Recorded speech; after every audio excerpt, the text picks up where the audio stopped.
Earlier tonight, we aired a 2020 special that featured Bruce Jenner, considered to be one of America's best athletes, telling the world he is now a woman. So what's life like for transgender people here in the islands? Well, for a place that's known to be diverse, Hawaii can still be a tough place to live for a group that's still looking to be understood.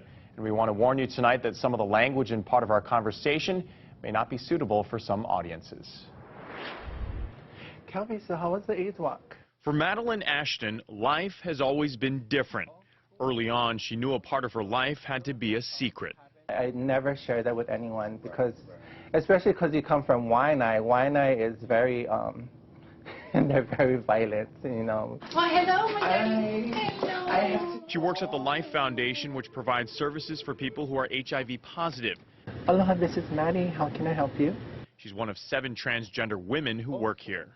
She's comfortable in her own skin. 21 years ago, she underwent sex reassignment surgery knowing what she wanted to be. When you're going out into the community, it's like you hear all these, all these people talking, or, guys saying, oh, that's a mahu, that's a fag, or da-da-da. But for me, it's like, I didn't let that bother me. I didn't let that, I didn't let that stop me from doing what I needed to do. While Ashton has understood her identity for some time, she realizes it's a lifelong struggle for others like Bruce Jenner, who kept a secret for most of his life.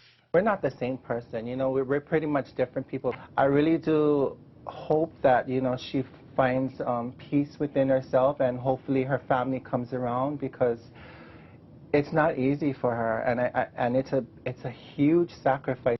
It wasn't until recently, during the 2013 legislative session, when lawmakers passed the same-sex marriage bill, that Ashton saw Hawaii as a different place than she thought it was.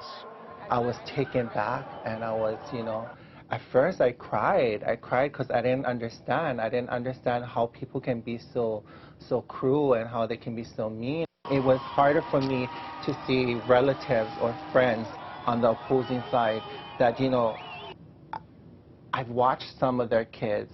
I've done stuff with them, or I've helped them with stuff, and then to see them on the opposing side, it was like a stab in my heart.